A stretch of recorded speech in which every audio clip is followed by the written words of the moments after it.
கர்த்தர் யோசுவாவுக்கு சொன்னது. அதிகாரம் 1. கர்த்தருடைய தாசனாகிய மோசே மரித்த பின்பு கர்த்தர் மோசேயின் ஊழியக்காரனான நூனின் குமாரன் யோசுவாவை நோக்கி, என் தாசனாகிய மோசே மரித்து போனான். இப்பொழுது நீயும் இந்த ஜனங்கள் எல்லாரும் எழுந்து இந்த யோர்தானை கடந்து இஸ்ரவேல் புத்திரருக்கு நான் கொடுக்கும் தேசத்துக்கு போங்கள். நான் மோசேக்கு சொன்னபடி உங்கள் காலடி மிதிக்கும் எவ்விடத்தையும் உங்களுக்கு கொடுத்தேன். வனாந்தரமும் இந்த லீபனோனும் தொடங்கி ஐபிராத்து நதியான பெரிய நதி மட்டுமுள்ள ஏத்தியரின் தேசம் அனைத்தும் சூரியன் அஸ்தமிக்கிற திசையான பெரிய சமுத்திரம் வரைக்கும் உங்கள் எல்லையா இருக்கும். நீ உயிரோடு இருக்கும் நாளெல்லாம் ஒருவனும் உனக்கு முன்பாக எதிர்த்து நிற்பதில்லை. நான் மோசேயோட இருந்தது போல உன்னோடும் இருப்பேன். நான் உன்னை விட்டு விலகுவதும் இல்லை, உன்னை கைவிடுவதும் இல்லை. பலங்கொண்டு திடமனதாயிரு. இந்த ஜனத்தின் பிதாக்களுக்கு நான் கொடுப்பேன் என்று ஆணையிட்ட தேசத்தை நீ இவர்களுக்கு பங்கிடுவாய். என் தாசனாகிய மோசே உனக்கு கற்பித்த நியாயப்பிரமாணத்தின்படியெல்லாம் செய்ய கவனமாயிருக்க மாத்திரம் மிகவும் பலங்கொண்டு திடமனதாயிரு. நீ போகும் இடமெல்லாம் புத்திமானாய் நடந்து கொள்ளும்படிக்கு அதை விட்டு வலது இடதுபுறம் விலகாதிருப்பாயாக. இந்த நியாயப்பிரமாண புஸ்தகம் உன் வாயை விட்டு பிரியாதிருப்பதாக. இதில் எழுதியிருக்கிறவைகளின்படியெல்லாம் நீ செய்ய கவனமாயிருக்கும்படி இரவும் பகலும் அதை தியானித்துக் கொண்டிருப்பாயாக. அப்பொழுது நீ உன் வழியை வாய்க்க பண்ணுவாய், அப்பொழுது புத்திமானாயும் நடந்து கொள்ளுவாய். நான் உனக்கு கட்டளையிடவில்லையா? பலங்கொண்டு திடமனதாயிரு. திகையாதே, கலங்காதே. நீ போகும் இடமெல்லாம் உன் தேவனாகிய கர்த்தர் உன்னோட இருக்கிறார் என்றார். மூல எபிரேய பாஷையில் யோசுவா முதல் அதிகாரம் முதல் வசனம் இப்பொழுது என்று பொருள்படுமாறு ஆரம்பமாகிறது. யோசுவாவின் புஸ்தகம் உபாகமம் புஸ்தகத்தின் தொடர்ச்சியாயிருக்கிறது. 12 புஸ்தகங்கள் வரலாற்று புஸ்தகங்களாகும். இவற்றில் 9 புஸ்தகங்கள் அவற்றின் முந்திய புஸ்தகங்களோடு தொடர்புடையவை. மோசே மரித்த பின்பு என்னும் வாக்கியமானது மோசே மரித்து அவருக்காக 30 நாட்கள் துக்கம் அனுசரித்த பின்பாக இருக்கலாம். கர்த்தர் யோசுவாவிடம் பேசினார். கர்த்தர் கேட்கக்கூடிய சத்தத்தின் மூலமாகவும் சொப்பனங்கள், தரிசனங்கள், தீர்க்க தரிசனங்கள், ஊரீம் தும்மீம் ஆகியவை மூலமாகவும் பேசுகிறார். கர்த்தர் யோசுவாவோடு பேசிய இந்த சம்பவம் இந்த புஸ்தகத்திற்கு முன்னுரையாக அமைந்திருக்கிறது. தெய்வீக ஏவுதலின் பிரகாரமாகவும் தேவனுடைய கட்டளையின் பிரகாரமாகவும் மோசே இஸ்ரவேல் ஜனங்களை வழிநடத்தினார். யோசுவாவும் மோசேயை பின்தொடர்ந்து அந்த பிரகாரமாகவே இஸ்ரவேல் புத்திரரை வழிநடத்துகிறார். கர்த்தர் மோசேயோடு முகமாக பேசினார். யோசுவாவோடு கர்த்தர் முகமாக பேசாவிட்டாலும் கர்த்தருடைய தெய்வீக ஆலோசனையின் பிரகாரமாகவே யோசுவா இஸ்ரவேல் புத்திரரை வழிநடத்துகிறார். யோசுவா மோசேயின் ஊழியக்காரன் என்று அழைக்கப்படுகிறார். இந்த வாக்கியத்தில் ஊழியக்காரன் என்பதற்கான எபிரேய வார்த்தை ஷரத் என்பதாகும். பரிசுத்த வேதாகமத்தில் ஊழியக்காரன் என்னும் வார்த்தை பல நபர்களுக்கு பயன்படுத்தப்பட்டிருக்கிறது. அவர்களின் விவரம் வருமாறு: ஆசாரியர், தேவனுக்கும் இஸ்ரவேல் புத்திரருக்கும் ஊழியக்காரர்; ராஜாக்கள், ஆராதனையில் பலிகளை செலுத்துகிறவர்கள்; வீட்டு வேலைக்காரர்கள், மறுமனையாட்டிகள்; தீர்க்கதரிசிகளின் மாணவர்கள்; ராஜாங்க வேலைகளில் பணிபுரிகிறவர்கள்; தேவ தூதர்கள்; தேவனுக்கு ஊழியம் செய்யும் ரட்சிக்கப்பட்ட பிள்ளைகள். புதிய ஏற்பாட்டு காலத்திலே ஒரு சிலர் ஊழியர்கள் என்று அழைக்கப்படுகிறார்கள். அவர்களை பற்றிய விவரம் வருமாறு: கிறிஸ்து, சுவிசேஷத்தை பிரசங்கிக்கிறவர்கள், சுவிசேஷ ஊழியத்தில் உதவி புரிகிறவர்கள், அரசு அலுவலர்கள், தேவ தூதர்கள், திருச்சபை அங்கத்தினர்கள். கர்த்தருடைய தாசனாகிய மோசே மரித்து போனார். நூனின் குமாரனாகிய யோசுவா மோசேயின் ஊழியக்காரராய் இருந்தார். இஸ்ரவேலின் தேவனாகிய கர்த்தர் யோசுவாவோடு பேசுகிறார். யோசுவாவுக்கு முக்கியத்துவமும் முக்கியமான பொறுப்புகளையும் கொடுக்கிறார்.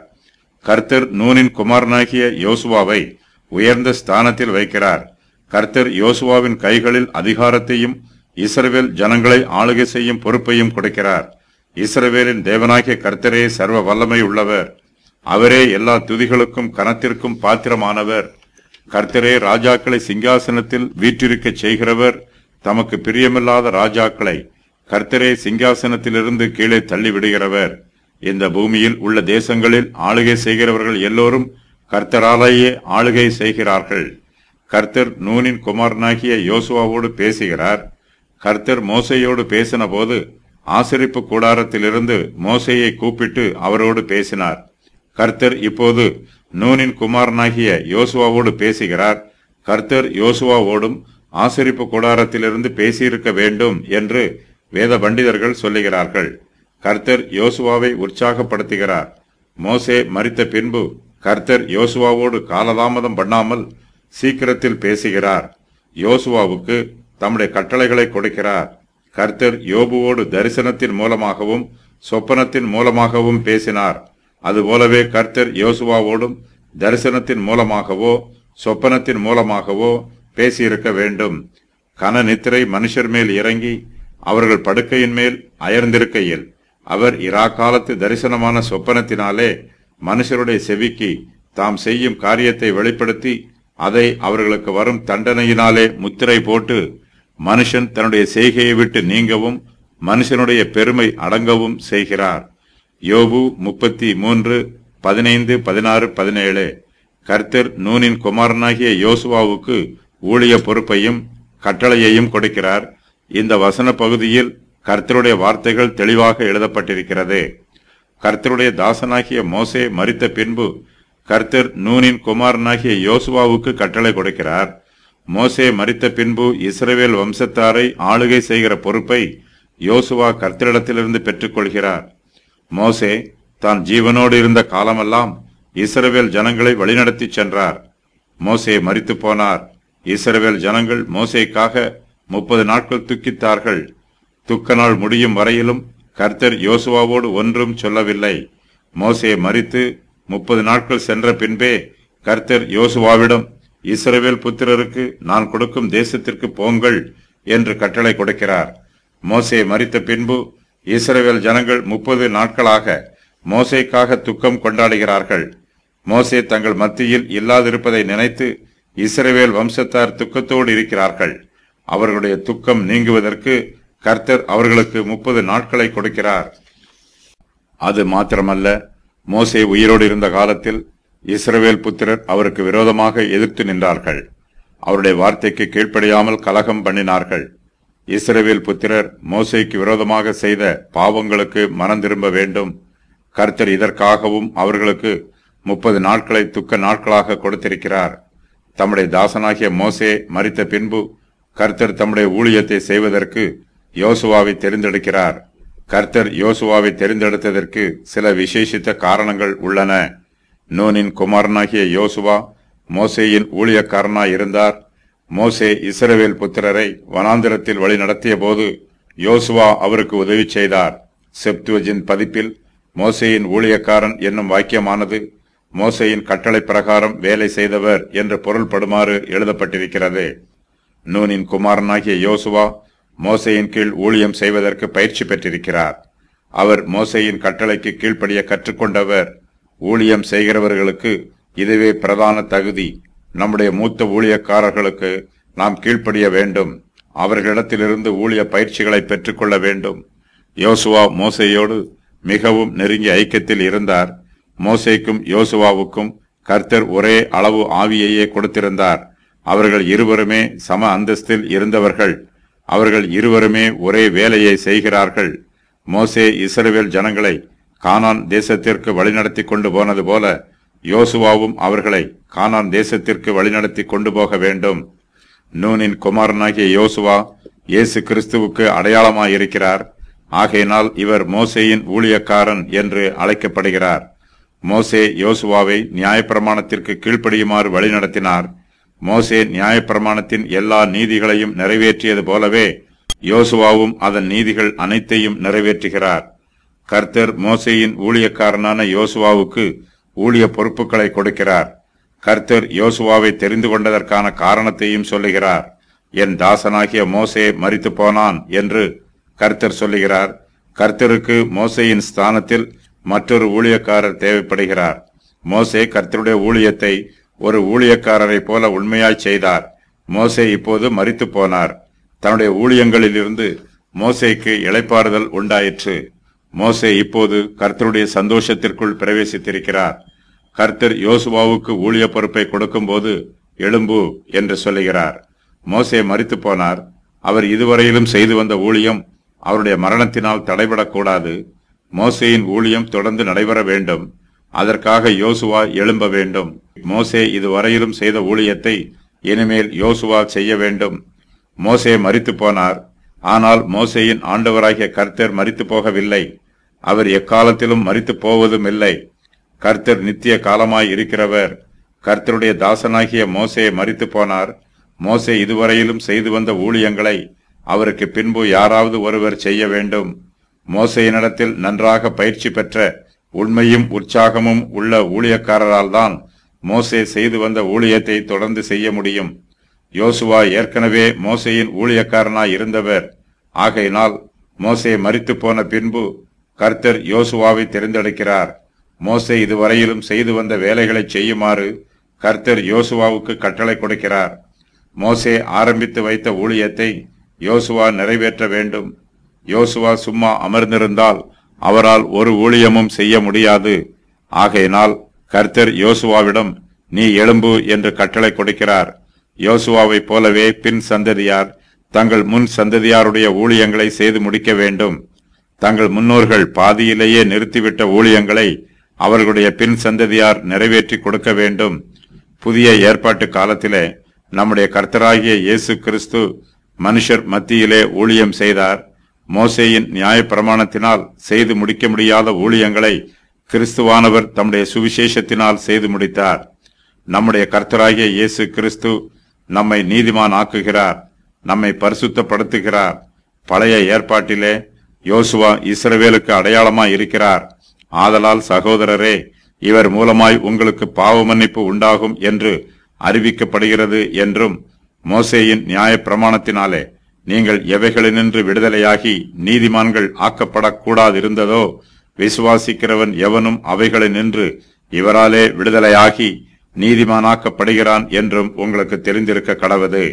அப்போஸ்தலர் 13:38-39.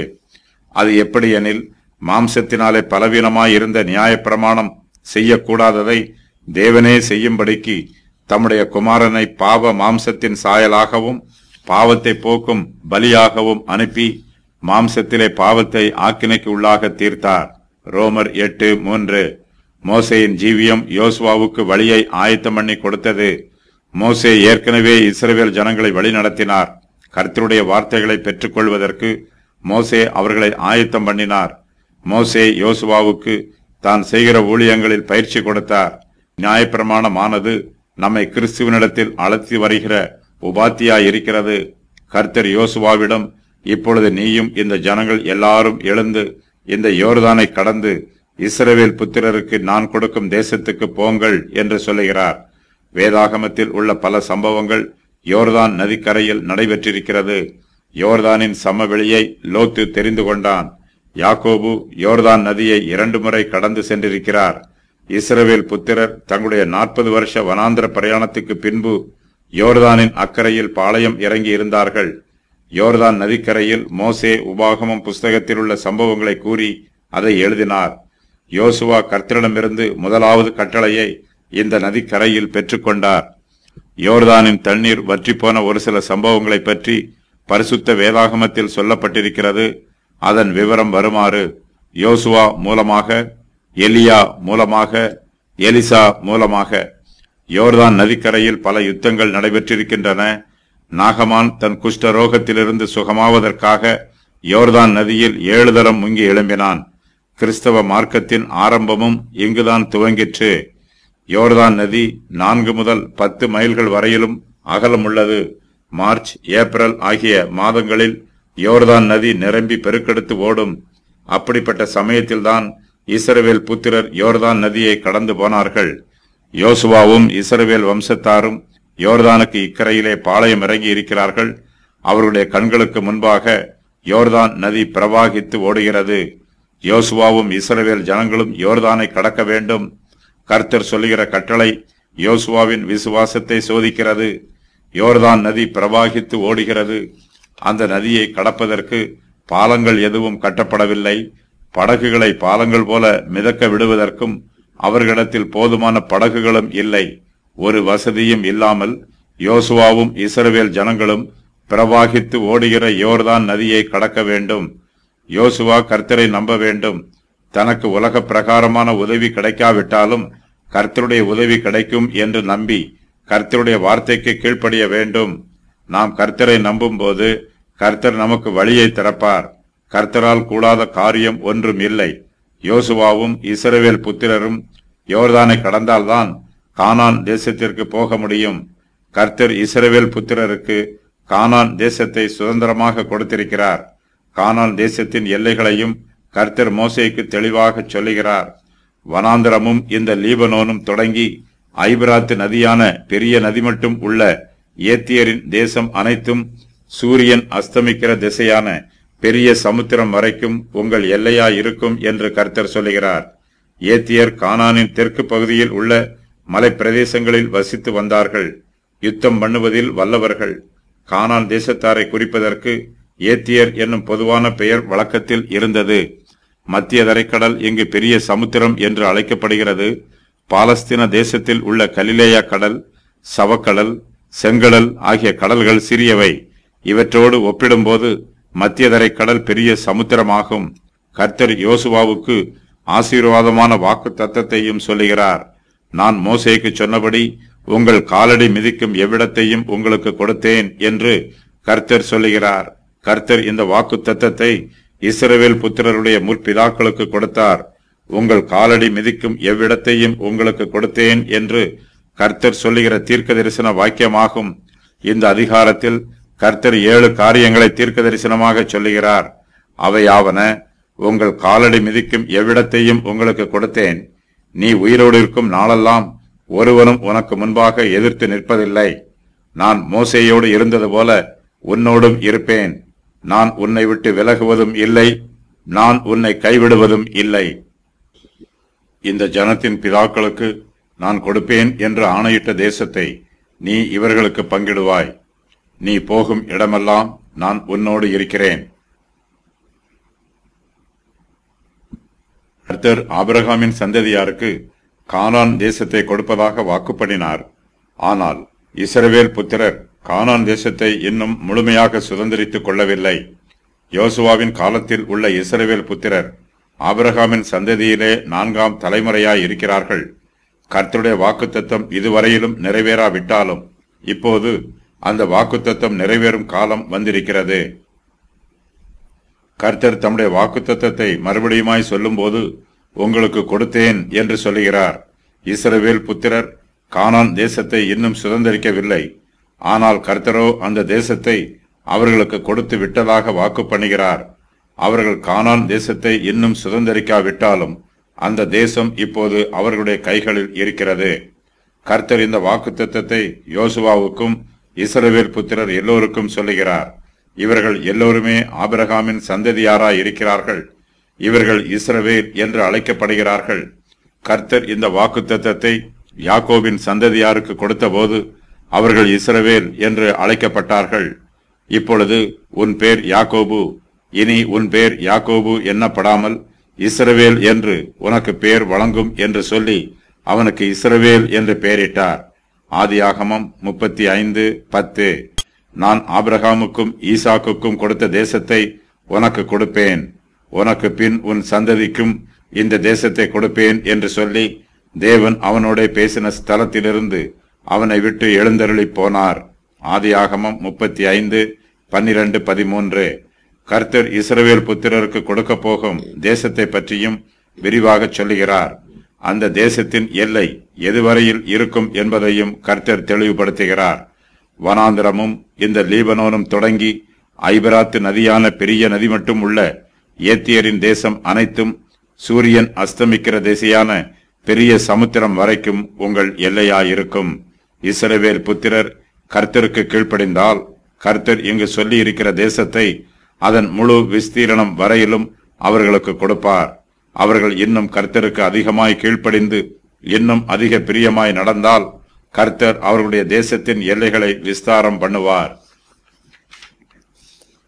புதிய ஏற்பாட்டு காலத்திலே கர்த்தர் இங்கு சொல்லுகிற எல்லா தேசங்களிலும் மேலும் பல தேசங்களிலும் யூத மார்க்கம் பரவிற்று. யூத மார்க்க தமைந்தவர்கள் இந்த தேசங்களில் எல்லாம் பரவி இருந்தார்கள். கர்த்தருடைய ராஜ்யத்தின் எல்லை புதிய ஏற்பாட்டு காலத்திலே கர்த்தர் சொன்ன பிரகாரம் விஸ்தாரமாயிற்று. வானத்தின் கீழ் இருக்கிற சகல தேசத்தாரிலும் இருந்து வந்த தேவ பக்தியுள்ள யூதர்கள் அப்பொழுது எருசலேமிலே வாசம் பண்ணினார்கள். அப்போஸ்தலர் 2:5.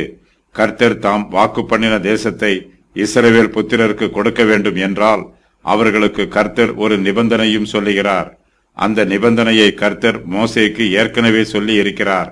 என் தாசனாகிய மோசே உனக்கு கற்பித்த நியாய பிரமாணத்தின் படியெல்லாம் செய்ய கவனமாயிருக்க மாத்திரம் மிகவும் பலங்கொண்டு திடமனதாயிரு.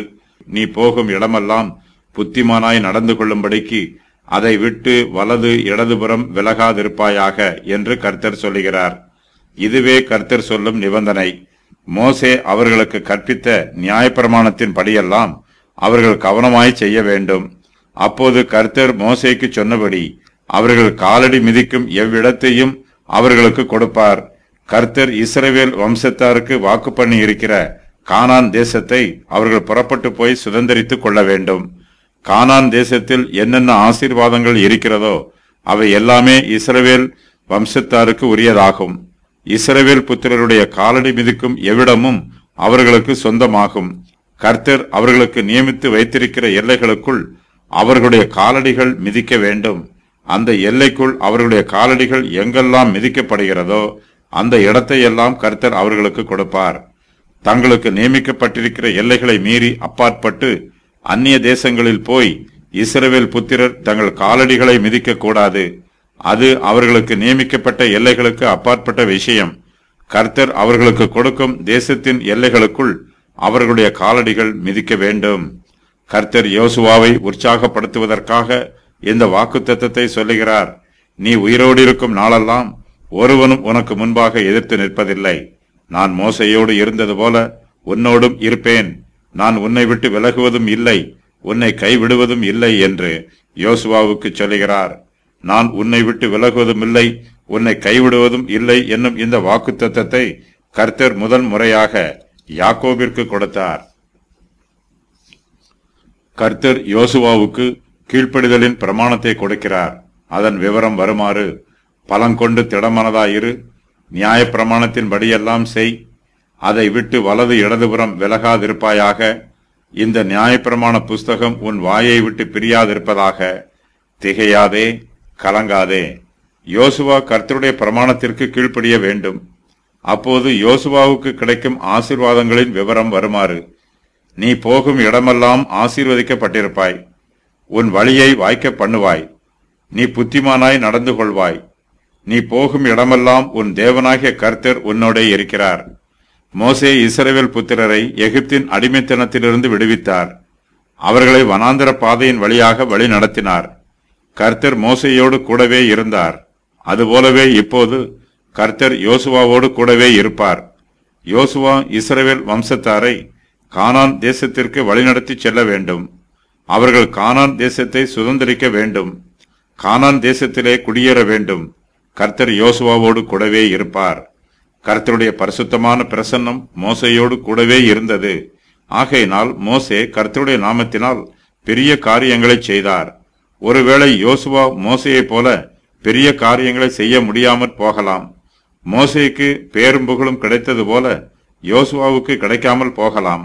ஆனாலும் கர்த்தர் மோசையோடு இருந்தது போல யோசுவாவோடும் இருப்பதாக வாக்கு பண்ணுகிறார். கர்த்தருடைய பிரசன்னம் மாறுவதில்லை. கர்த்தர் மோசேக்கு உதவி செய்தது போல யோசுவாவுக்கும் உதவி செய்வார். கர்த்தருடைய கிருபை ஒருபோதும் குறைந்து போவதில்லை. நாம் கர்த்தருக்கு புதிய ஊழியக்காரர்களாய் இருக்கலாம். நமக்கு முன்னால் ஊழியம் செய்தவர்கள் கர்த்தருக்காக பெரிய காரியங்களை செய்து முடித்திருக்கலாம். நாம் ஊழியத்திற்கு புதியவர்களாக இருந்தாலும், நம்முடைய ஊழியம் ஆரம்ப ஊழியமாக இருந்தாலும், நமக்கு முந்திய ஊழியக்காரர்களுக்கு கர்த்தர் என்னென்ன கிருபைகளை கொடுத்தாரோ அந்த கிருபைகளை கர்த்தர் நமக்கும் கொடுப்பார். கர்த்தருடைய கிருபை அவர்களுக்கு போதுமானதாய் இருந்தது போல நமக்கும் போதுமானதாய் இருக்கும். கர்த்தர் யோசுவாவுக்கு இங்கு சொல்லுகிற வாக்கு தத்தத்தை அவருக்கு மறுபடியுமாய் சொல்லுகிறார். நான் உனக்கு கட்டளையிடவில்லையா? பலங்கொண்டு திடமனதாய் இரு, திகையாதே, கலங்காதே, நீ போகும் இடமெல்லாம் உன் தேவனாகிய கர்த்தர் உன்னோடே இருக்கிறார் என்று கர்த்தர் சொல்லுகிறார். நாம் கர்த்தர் அனுப்பும் இடத்திற்கு போக வேண்டும். அப்போது கர்த்தர் நாம் போகும் இடமெல்லாம் நம்மோடே கூட இருப்பார். கர்த்தர் ஒருபோதும் யோசுவாவிடத்திலிருந்து விலகி போவதில்லை. நான் உன்னை விட்டு விலகுவதும் இல்லை, உன்னை கைவிடுவதும் இல்லை என்று கர்த்தர் வாக்கு பண்ணுகிறார். கர்த்தர் வாக்கு மாறாதவர். கர்த்தர் யோசுவாவுக்கு சொன்ன இந்த வார்த்தைகளை மோசே யோசுவாவுக்கு ஏற்கனவே சொல்லி இருக்கிறார். மோசே மரிக்கப் போகிறார். அவர்களிடத்திலிருந்து கடந்து போகப் போகிறார். மோசே மரித்து போனாலும் கர்த்தர் மரித்து போக போவதில்லை. கர்த்தர் நித்திய காலத்திற்கும் ஜீவனோடு இருக்கிறவர். மோசே யோசுவாவை விட்டு விலகினாலும் கர்த்தர் யோசுவாவை விட்டு விலகப் போவதில்லை. நாம் கர்த்தரோடு இருக்கும் வரையிலும் கர்த்தரும் நம்மோடு கூட இருப்பார். பின்பு மோசே யோசுவாவை அழைத்து இஸ்ரவேலர் எல்லோரும் பார்த்திருக்க அவனை நோக்கி, பலங்கொண்டு திடமனதாய் இரு, கர்த்தர் இவர்களுக்கு கொடுப்பேன் என்று இவர்களுடைய பிதாக்களுக்கு ஆணையிட்ட தேசத்துக்கு நீ இந்த ஜனத்தை அழைத்து கொண்டு போய் அதை இவர்கள் சுதந்திரிக்கும்படி செய்வாய். கர்த்தர் தாமே உனக்கு முன்பாக போகிறவர். அவர் உன்னோடே இருப்பார். அவர் உன்னை விட்டு விலகுவதும் இல்லை, உன்னை கைவிடுவதும் இல்லை. நீ பயப்படவும் கலங்கவும் வேண்டாம் என்றான். உபாகமம் 31:7-8. கர்த்தர் யோசுவாவுக்கு சொல்லுகிற இந்த வாக்குத்தத்தம் எல்லா விசுவாசிகளுக்கும் பொதுவானது. இஸ்ரவேலுக்கு விரோதமாக ஏராளமான சத்துருக்கள் எழும்பி வந்தார்கள். யோசுவாவுக்கு கர்த்தருடைய கிருபையினால் இஸ்ரவேலின் சத்துருக்கள் எல்லோர் மீதும் வெற்றி கிடைத்தது. நீ உயிரோடு இருக்கும் நாளெல்லாம் ஒருவனும் உனக்கு முன்பாக எதிர்த்து நிற்பதில்லை என்று கர்த்தர் யோசுவாவுக்கு சொல்லி இருக்கிறார். கர்த்தர் நம்முடைய பட்சத்தில் இருக்கும்போது நமக்கு விரோதமாக ஒருவனும் எழும்புவதில்லை. நமக்கு விரோதமாக எழும்பும் ஆயுதங்கள் எல்லாம் வாய்க்காதே போகும். கர்த்தர் யோசுவாவுக்கு தொடர்ந்து ஆசீர்வாதமான வார்த்தைகளையும் ஆறுதலான வார்த்தைகளையும் சொல்லுகிறார். பலங்கொண்டு திடமனதாய் இரு, இந்த ஜனத்தின் பிதாக்களுக்கு நான் கொடுப்பேன் என்று ஆணையிட்ட தேசத்தை நீ இவர்களுக்கு பங்கிடுவாய். யோசுவா திடமனதாய் இருக்க வேண்டும். ஏனென்றால் யோசுவாவோடு கூட இருக்கிற இஸ்ரவேல் வம்சத்தார் துன்மார்க்கராய் இருக்கிறார்கள். யோசுவா சுதந்திரிக்கப் போகிற கானான் தேசத்தில் உள்ள கானானியரும் துன்மார்க்கராய் இருக்கிறார்கள். பூர்வ காலங்களில் கானானியர் இஸ்ரவேல் புத்திரருக்கு ஏராளமான தீங்குகளை செய்தார்கள். இஸ்ரவேல் புத்திரரும் கர்த்தரிடத்திலிருந்து அநேக நன்மைகளை பெற்றுக்கொண்டு தங்களுக்கு விரோதமாக கலகம் பண்ணி இருக்கிறார்கள். யோசுவா இதையெல்லாம் பார்த்து சோர்ந்து போய்விடக்கூடாது. அவர் பலன் கொண்டு திடமனதாய் இருக்க வேண்டும். யோசுவாவுக்கு இஸ்ரவேல் வம்சத்தாரின் சரித்திரமும் தெரியும், கானானியரின் சரித்திரமும் தெரியும். கர்த்தர் யோசுவாவுக்கு கட்டளை கொடுக்கிறார். யோசுவா கர்த்தருக்கு பிரியமானவராய் இருக்க வேண்டும். கர்த்தருக்கு கீழ்ப்படிந்து நடக்க வேண்டும். யோசுவாவுக்கு கீழ் இஸ்ரவேல் புத்திரர் ஏராளமானோர் இருந்தாலும் யோசுவா எப்போதுமே கர்த்தருக்கு கீழே இருக்க வேண்டும். கர்த்தருடைய கட்டளைகளுக்கு கீழ்ப்படிந்து நடக்க வேண்டும். யோசுவா கர்த்தருடைய அடிச்சுவடுகளை பின்பற்ற வேண்டும். என் தாசனாகிய மோசே உனக்கு கற்பித்த நியாய பிரமாணத்தின் படியெல்லாம் செய்ய கவனமாயிருக்க மாத்திரம் மிகவும் பலங்கொண்டு திடமனதாயிரு. நீ போகும் இடமெல்லாம் புத்திமானாய் நடந்து கொள்ளும்படிக்கு அதை விட்டு வலது இடதுபுறம் விலகாதிருப்பாயாக என்று கர்த்தர் யோசுவாவுக்கு சொல்லுகிறார். மேலும் கர்த்தர் யோசுவாவுக்கு, இந்த நியாயப்பிரமாண புஸ்தகம் உன் வாயை விட்டு பிரியாதிருப்பதாக, இதில் எழுதியிருக்கிறவைகளின் படியெல்லாம் நீ செய்ய கவனமாய் இருக்கும்படி இரவும் பகலும் அதை தியானித்துக் கொண்டிருப்பாயாக என்றும் சொல்லுகிறார். நியாயப்பிரமாண புஸ்தகம் என்பது மோசே எழுதின பஞ்சாகமம் புஸ்தகத்தை குறிக்கும் வாக்கியம். யோசுவா தன்னுடைய வார்த்தைகளை இதோடு சேர்த்து எழுதினார். இரவும் பகலும் நியாயப்பிரமாண புஸ்தகத்தை தியானித்துக் கொண்டிருக்க வேண்டும். கர்த்தருக்கு கீழ்ப்படியும் போது ஜீவியத்தில் ஜெயம் உண்டாகும். வாழ்வில் வெற்றி பெறுவதற்கு இதுவே ரகசியம். கர்த்தருடைய நியாயப்பிரமாண புஸ்தகம் யோசுவாவின் கரங்களில் கொடுக்கப்பட்டிருக்கிறது. அவர் இரவும் பகலும் அதை தியானித்துக் கொண்டிருக்க வேண்டும். கர்த்தர் யோசுவாவுக்கு கொடுத்த இதே கட்டளையை நமக்கும் கொடுக்கிறார். நமக்கு எவ்வளவு வேலைகள் இருந்தாலும் நாமும் கர்த்தருடைய வசனத்தை தியானிக்க வேண்டும். உலக பிரகாரமான காரியங்களுக்கு முக்கியத்துவம் கொடுத்துவிட்டு ஆவிக்குரிய காரியங்களை அசட்டை பண்ணிவிடக்கூடாது. நாம் பல காரியங்களில் கவனமாய் இருப்போம், அவை தேவைதான். ஆனாலும் கர்த்தருடைய வசனத்தை தியானிப்பதில் கவனமாய் இருக்க வேண்டும். இதுவே பிரதானம். கர்த்தருடைய வசனத்தில் எழுதியிருக்கிறவைகளின் படியெல்லாம் நாம் செய்ய கவனமாய் இருக்க வேண்டும். யோசுவாவுக்கு ஏராளமான வேலைகள் இருந்தது. அவர் இஸ்ரவேல் ஜனங்கள் எல்லோரையும் கானான் தேசத்திற்கு அழைத்துச் செல்ல வேண்டும். கர்த்தர் மிகப்பெரிய பொறுப்பை யோசுவாவின் கைகளில் கொடுத்திருக்கிறார். அந்த பொறுப்போடு கூட அவர் நியாயப்பிரமாணத்தையும் தியானிக்க வேண்டும். கர்த்தர் நமக்கு எப்படிப்பட்ட ஊழியத்தை கொடுத்திருந்தாலும் அவருடைய வசனத்தை தியானிப்பதில் கவனம் செலுத்த வேண்டும். நம்முடைய ஊழியம் சிறியதாக இருந்தாலும் பெரியதாக இருந்தாலும் கர்த்தருக்கும் கர்த்தருடைய வார்த்தைகளை தியானிப்பதற்கும் நாம் நேரம் ஒதுக்க வேண்டும். இந்த நியாயப்பிரமாண புஸ்தகம் உன் வாயை விட்டு பிரியாதிருப்பதாக என்று கர்த்தர் யோசுவாவுக்கு சொல்லுகிறார். யோசுவா இஸ்ரவேல் ஜனங்களுக்கு என்னென்ன கட்டளைகளை கொடுத்தாலும் அந்த கட்டளைகளையெல்லாம் கர்த்தருடைய நியாயப்பிரமாண வார்த்தைகளோடு ஒத்து போக வேண்டும். கர்த்தருடைய கட்டளையை மீறி யோசுவா தன்னுடைய சுயமாய் எந்த கட்டளையையும் கொடுத்துவிடக்கூடாது. கர்த்தருடைய பிரமாணம் யோசுவாவை ஆளுகை செய்ய வேண்டும். யோசுவாவின் சிந்தனைகளும் செயல்களும் ஆளுகையும் கர்த்தருடைய நியாயப்பிரமாணத்தின் பிரகாரம் இருக்க வேண்டும். வேதத்தையும் சாட்சி ஆகமத்தையும் கவனிக்க வேண்டும். இந்த வார்த்தைகளின்படியே சொல்லாவிட்டால் அவர்களுக்கு விடியற்காலத்து வெளிச்சம் இல்லை. ஏசாயா 8:20. யோசுவா புதிய பிரமாணம் எதையும் கண்டுபிடிக்க வேண்டியதில்லை. கர்த்தருடைய நியாய பிரமாணத்தின் படியெல்லாம் செய்ய கவனமாயிருந்தால் அதுவே போதுமானது. நம்முடைய ஜீவியத்தின் எல்லா சூழ்நிலைகளுக்கும் இம்மைக்கும் மறுமைக்கும் தேவையான கட்டளைகள் எல்லாம் கர்த்தருடைய நியாயப்பிரமாணத்தில் எழுதி வைக்கப்பட்டிருக்கிறது. உன்னிடத்தில் ஒப்புவிக்கப்பட்ட அந்த நற்பொருளை நமக்குள்ளே வாசம் பண்ணுகிற பரிசுத்த ஆவியினாலே காத்துக்கொள். 2 தீமோத்தேயு 1:14. நியாயப்பிரமாண புஸ்தகத்தில் எழுதியிருக்கிறவைகளின் படியெல்லாம் செய்ய யோசுவா கவனமாய் இருக்க வேண்டும். கர்த்தர் யோசுவாவை பலப்படுத்தி இருக்கிறார். அவருக்கு அதிகாரத்தை கொடுத்திருக்கிறார். யோசுவாவின் கட்டளைக்கு கீழ்ப்படிய யுத்த சன்னத்தர்கள் எல்லாம் காத்து கொண்டிருக்கிறார்கள். ஆனாலும் யோசுவாவும் கர்த்தருடைய கட்டளைக்கு கீழ்ப்படிய வேண்டும். ஒரு மனுஷனுக்கு எவ்வளவு மதிப்பும் மரியாதையும் அதிகாரமும் இருந்தாலும் அவனும் கர்த்தருக்கு கீழ்ப்படிய வேண்டும். கர்த்தருடைய பிரமாணத்திற்கு மேலாக ஒருவனும் தன்னை உயர்த்தக்கூடாது. தனக்கு ஏராளமான அதிகாரம் இருப்பதினால் தான் கர்த்தருடைய பிரமாணத்திற்கு கீழ்ப்படிய வேண்டிய அவசியம் இல்லை என்று ஒருவனும் சொல்லக்கூடாது. கர்த்தர் யோசுவாவுக்கு தம்முடைய சித்தத்தையும் திட்டத்தையும் தெளிவுபடுத்துகிறார். நியாயப்பிரமாணத்தில் எழுதியிருக்கிறவைகளின் படியெல்லாம் செய்வதற்கு யோசுவா கவனமாய் இருக்க வேண்டும். யோசுவாவின் ஜீவியத்தை கர்த்தருடைய பிரமாணம் ஆளுகை செய்ய வேண்டும். நியாயப்பிரமாணத்தில் எழுதப்பட்டிருப்பது எல்லாவற்றையும் யோசுவா செய்ய வேண்டும். நியாயப்பிரமாணத்தின் கற்பனைகள் எல்லாமே முக்கியமானது. ஒரு கற்பனையை கூட தேவையில்லாத கற்பனை என்று நினைத்து அதை அசட்டை பண்ணி அதற்கு கீழ்ப்படியாமல் விட்டுவிடக்கூடாது. நியாயப்பிரமாணத்தில் எழுதப்பட்டிருப்பவைகளை எல்லாம் யோசுவா இரவும் பகலும் தியானிக்க வேண்டும். அவர் தன்னுடைய மனச்சாட்சியை சோதித்து பார்க்க வேண்டும். கர்த்தருடைய தெய்வீக பராமரிப்புகளை தியானித்து பார்க்க வேண்டும். கர்த்தர் தனக்கு கொடுக்கும் எல்லா வாய்ப்புகளையும் இஸ்ரவேலின் நன்மைக்காக எவ்வாறு பயன்படுத்துவது என்பதை யோசுவா சிந்தித்து பார்க்க வேண்டும். யோசுவா போகும் இடமெல்லாம் புத்திமானாய் நடந்து கொள்ள வேண்டும்.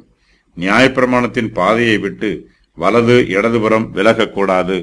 தன்னுடைய தனிப்பட்ட வாழ்க்கையிலும் இஸ்ரவேல் புத்திரரை ஆளுகை செய்து அவர்களை வழி நடத்துகிற அதிகாரத்திலும் யோசுவா கர்த்தரையே நோக்கி பார்க்க வேண்டும். கர்த்தருடைய வார்த்தைகளை தியானித்து கர்த்தருடைய சித்தத்திற்கும் திட்டத்திற்கும் கீழ்ப்படிய வேண்டும். யோசுவா சத்துருக்களை பார்த்து பயப்படக்கூடாது. இஸ்ரவேல் வம்சத்தாரில் தனக்கு விரோதமாக பேசி கலகம் பண்ணுகிறவர்களை நினைத்து யோசுவா கலங்கக்கூடாது. அவர் பலன் கொண்டு திடமனதாய் இருக்க வேண்டும். அப்போது யோசுவா தன்னுடைய வழியை வாய்க்க பண்ணுவார். அவர் புத்திமானாய் நடந்து கொள்வார். கர்த்தர் யோசுவாவுக்கு தம்முடைய கட்டளையை கொடுக்கிறார். தாம் யோசுவாவோடு கூட இருப்பதாக கர்த்தர் வாக்கு பண்ணுகிறார். நான் உனக்கு கட்டளையிடவில்லையா? பலங்கொண்டு திடமனதாய் இரு, திகையாதே, கலங்காதே.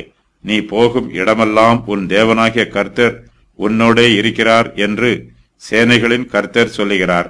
கர்த்தருடைய பிரசன்னமும் அவருடைய வாக்குத்தத்தமும் யோசுவாவோடு கூடவே இருக்கிறது. இதுவே யோசுவாவுக்கு மெய்யான பலன்.